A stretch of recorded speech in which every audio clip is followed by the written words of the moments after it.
Can you believe white is totally winning here with only 2 rooks versus a queen plus a knight? If you're greedy and start thinking about taking this poor knight, you're gonna lose this game because your friend is gonna check, you're gonna have to move the king, and he's gonna grab your rook, and you're totally lost with white. But you had an amazing position and you were winning with white. Start with this check. This king has only 1 square to go to. And now, what if I tell you that you are not moving these rooks for the next 4 moves? Yes, just your king. And every time it will be a discovery check with this rook first, checking this king. You see, the problem your friend has is that he can never go on this square, otherwise you check. He moves and you check again, and his queen is free of charge here. So this king has to go the other way. And as I told you, move the king again. This rook is checking now. He goes up, you go down, again giving a check with the other rook. And when he comes back, do you see these 2 pieces being so inactive and useless? Just watching this poor king get mauled by that rooks. How do you win the queen now?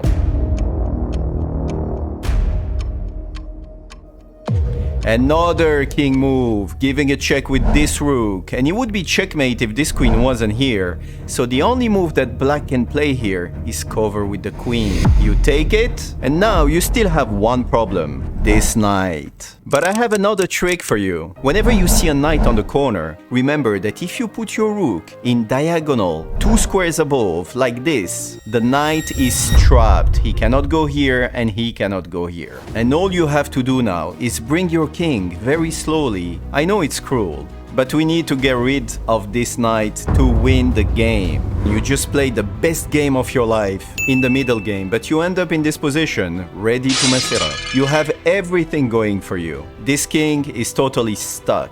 This rook is ready to start checking him. These 2 pieces are super passive, but the problem is, if you're below 1000, you see a check, you do it. He moves his king, and now you start thinking, easy win. I just check here, he moves the king, I give another check with the rook, he moves the king again, and all I have to do is just come here with my queen, the rook being here, and checkmate. But then you try moving this queen, and you realize that this queen is pinned to the king and cannot move. You usually have very little time left at this stage of the game, so you panic and protect your queen instead. Your opponent gives this check, you move your king, and here you're gonna quickly realize that it's too late for you because black has a forced checkmate in 11 moves. Rook check, king moves, queen check, king moves, rook check, check, check, check, check, check. And it's the end of suffering for this poor little king being checkmated like this. But wait, you were totally winning with white here. The winning technique is super beautiful. The first trick is to get rid of this pin. Give this check. King moves, and now give this check. Do you see what this does? This queen is not pinned anymore. So this allows you to give this check next. He moves, and now you start thinking that he's checkmate on the next move. You're gonna be disappointed because now this rook is totally pinned by the queen and cannot move. And this is where trick number 2 happens. All you have to do is unpin this rook. But moving the king won't work because he's gonna start giving you checks non-stop and you're not gonna be able to win with white. Let's go back for a second. The trick here is to bring this queen to this square, like this, which would totally unpin the rook. If the queen is here, this rook is not pinned anymore. And the way to do this is to use the zigzag technique. Check. This king can only go back and forth. Check. Check. And now, by pure magic, this rook is not pinned anymore after this check. The king moves, and you're ready to smash him with the hug of death.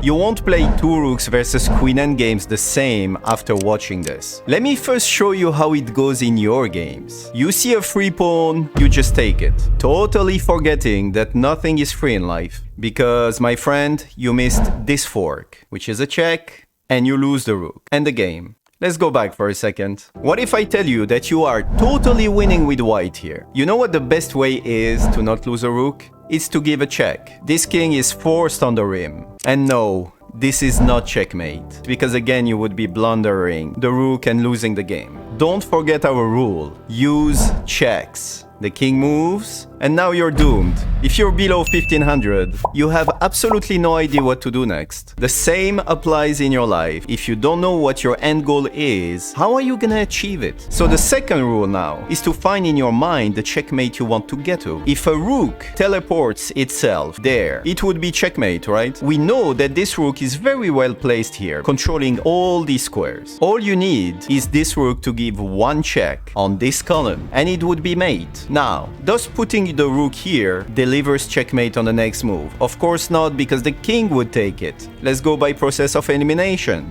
How about putting the rook on this square? It wouldn't help. All he has to do is just bring the king up, and he's controlling this square. How about putting the rook here to try and checkmate? Of course not. The queen would take the rook that is here. How about putting the rook on this square to try and deliver checkmate? Same problem. The queen is controlling this square, so you cannot achieve this. You now understand that the only viable square is this one, and you're trying to checkmate on the next move here. Now your opponent has two possible moves that make sense here. Either going there to try and control this square so you cannot checkmate, or give you a check.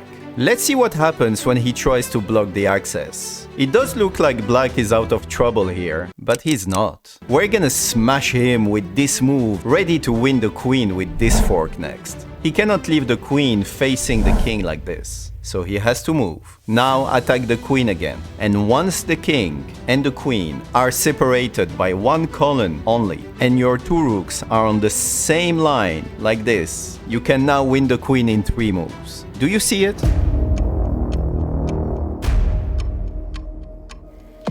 Check.